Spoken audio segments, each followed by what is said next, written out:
Böyük vədlər, təzyiqlər və zəbt olunan yüzlərlə hektar ərazi Bakının Xəzər rayonunun Zirə qəsəbəsində illərdir gizli qalan torpaq mübahisəsi yenidən alovlanıb.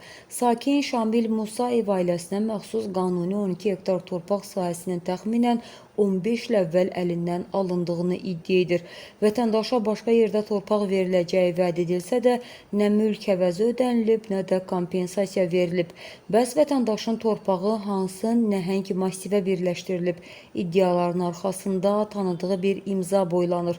Prezident administrasiyasının sabiq rəhbəri, hazırda istintaq altında olan Ramiz Mehdiyev. Məlumata görə Mehdiyevin patronajlığı altında Zirədə müxtəlif illərdə 1000 hektara yaxın torpaq zəbt edilərək göbələk təsərrüfatları, istixanalar və zeytun bağları yaradılıb. Samil Musayevin 12 hektarlıq sahəsi də məhz bu imperiyanın tərkibinə qatılıb.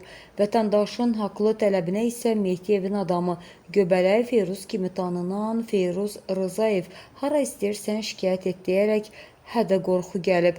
Zirədəki qanunsuzluqlar Ramiz Mehdiyevin ailəsi və yaxın çevrəsinin ölkə daxilində qurduğu fantastik biznes imperiyasının yalnız kiçik bir hissəsidir.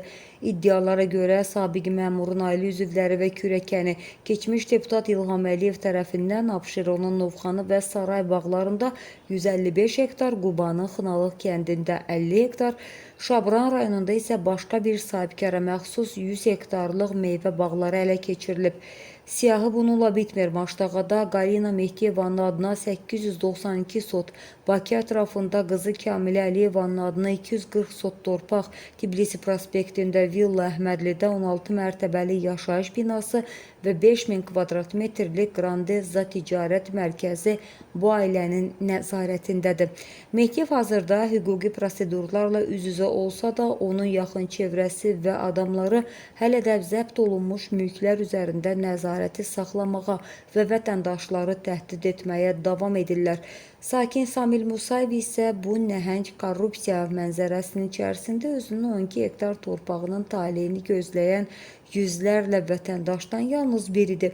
Aidiyyatı dövlət qurumlarının Zirədə və digər bölgələrdə qanunsuz zəbt olunmuş bu torpaq massivləri ilə bağlı təcili araşdırma aparılması gözlənilir, deyə Müsavat.com-da yayımlanan məlumatda qeyd olunur. Mövzu diqqətimizdədir.